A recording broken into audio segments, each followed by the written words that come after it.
Զրուցում ենք քաղտեխնոլոգ Արմեն Բադալյանի հետ։ Պարոն Բադալյան, իհարկե տարածաշրջանում լուրջ աշխարհաքաղաքական իրողություններ են տեղի ունենում, բայց մեզ մոտ Փաշինյան ենք ներկուսակցական քարոզարշավ են մեկնարկել հանգստյան օրերին, չնայած իշխանականներից վախեցածները շատ են, բայց կարծես թե համարձակներն էլ քիչ չեն եւ մի քանի դեպքի էլ ականատես եղանք, թե ինչպես էին մարդիկ վիճում Փաշինյանի հետ կամ չէին թույլատրում իրենց տարածք մտնել, սա ընտրություններից առաջ ինչի մասին է վկայում։ Ոչ մի բանի մասին չի վկայում։ Չի կարելի փողոցային 1-2 իրադարձություններով ինչ-որ հեռու գնացող եզրակացություններ անել, եթե խոսքը վերաբերում է քաղաքացիներին, ովքեր նրանց չեն ընդունում խանութ։ Սա մեկ, ինչ վերաբերում է հարցի գլոբալ մասին, տարածաշրջանային լուրջ զարգացումներին եւ ներընտրական Հայաստանում ներընտրական կամպանիան կարող են կարծել, որ իշխող քաղաքական ուժի համար կարևոր իշխանություն պահելն է։ Տարածաշրջանային զարգացումները չեն հետաքրքրում, չնայած տարածաշրջանային զարգացումներից են կախված, թե Հայաստանում ինչպես իշխանություն կլինի։ Որտեղ մի բան արդեն պարզ է, Հայաստանի իշխանությունը չի ձևավորվել Հայաստանի ժողովրդի քվեով, ինչպես սիրում են ասել։ Հայաստանի իշխանության ձևավորման վրա արտաքին քաղաքական գործոնը շատ մեծ նշանակություն ունի, ու հիմա որոշում է գործոնի ինչ լինելը, ոնց լինելը։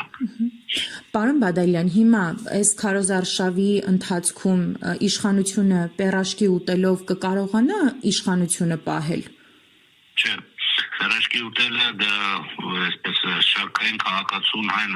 այսպես ասած հասարակ ճակատի մեջ հասարակ քաղաքացուն նման լինելու PR տեխնոլոգիա է։ Բայց իշխանությունը պայմանաբար պետք է դիմի ոչ ազնիվ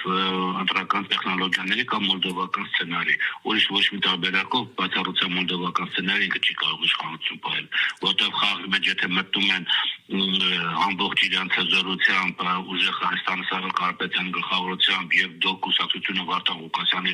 ղեկավարությամբ նրանք շատ մեծ քանակությամբ ձայներ են երկուսը տանում, որովհետեւ գաղտնիք չի, որ այս պայծրությամբ այդ երկուսն են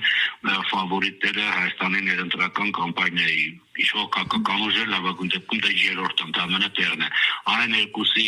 լիարժեք քաղաքական պայքարի մեջ մտնելը դա եւ ստացած ձայները, եթե դրանք իհարկե թույլ տան ընտրություններին մասնակցել եւ վերստեն ուրեմն անհրաժեշտով ձայների շքարը կվերստի եւ կենտրոնական ընտրական հանձնաժողովն դա ճանաչի, այսինքն եթե ազնիվ ընտրական գործընթաց տեղ ունենա,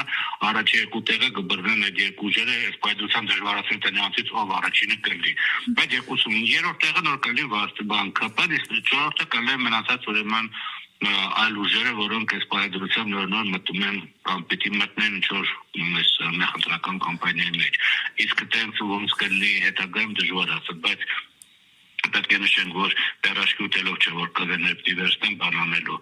Դրսի գործոնը շատ մեծ նշանակություն են անելու, շատ մեծ։ Դրսի կոնկրետ որ կողմից է լինելու այս անգամ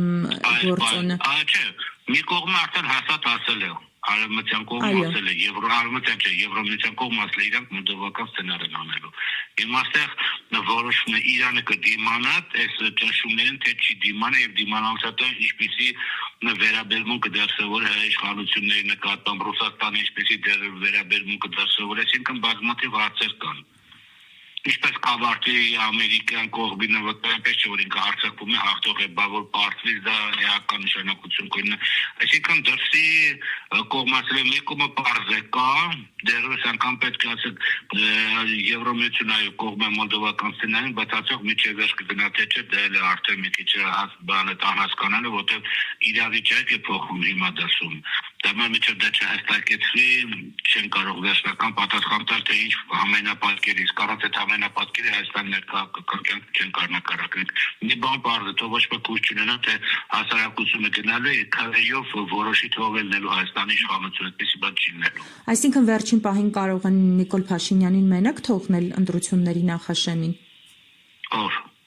Եվրամիությունից։ Արևմուտքը։ Ամեն արևմուտքը առանձին է, թե Եվրոմիությունը առանձին է, մերձելնանքներ առանձին է, արևմուտք չեն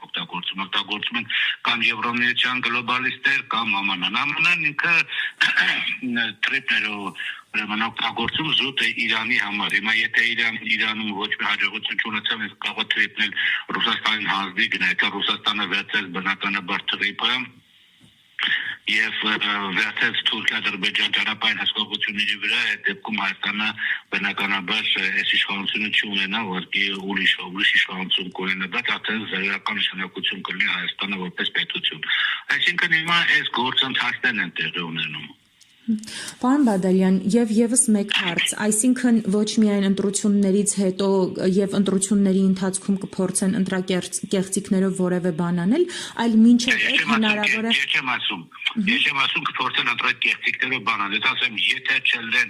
ոչ ազդի տեխնոլոգիաներ, իշխող քաղաքական ուժը չի կարող հաղթել։ Հիմա կալի ընտրակեղծիքներ չի լինի, ես ինչ իմ անեմ, ես չեմ կարող մեղադրել։ Իսկ մինչ ընտրությունները, այսինքն նաեւ կփորձեն խոչընդոտել մյուս քաղաքական ուժերին մասնակցել առհասարակ ընտրություններին, դա եւս չի բացառվում։ Ոչ բանը մոլդովական սցենարը ենթադրում է տարբեր տեսակի ոչ ազդի ընտրական տեխնոլոգիաներ, որոնց մեջ ամեն ինչ մտնում է։ Եվ գրանցել, եւ չգրանցել, եւ խոչընդոտել, եւ ձայները սխալ հաշվել, եւ ուրեմն այսպես որոշակի ինչ-որ այլ կուսակցությունների ներգրավել, ու մի խոսքով չհուշենք, բայց ամեն ինչ բանը մոլդովական սցենարը ենթադրում է։ Հիմա իշխանությունը դրանցից որին կդիմի չեն ասում, բայց առանց այդ սցենարը ինքը չի կարող արդեն ունենալ կեսից ավելի ձայներ։ Եվ եւս մեկ հարց, պարոն Բադալյան, Նիկոլ Փաշինյանը նաեւ այդպիսի մի դեպք եղավ, որ իրեն իրավունք վերապահեց հրահանգելու, որ մանկապարտեզի տվյալ մարդուն մանկապարտեզի տնօրենի պաշտոնում չնշանակեն։ Արդյոք սա մտնում է իր լիազորությունների մեջ։ Չի մտնում, թե մանկապարտեզները դա թիմ կառույցների ենթակառուցության վարչակցությունները, վարչապետի պաշտոնի մեջ չի մտնում, այս կամ այն թիմ ընդհանրապես թիմի որոշումների վրա դերը վարչապետի լիազորությունը դե ֆակտո ուրիշ է, դե յուրեն ուրիշ է։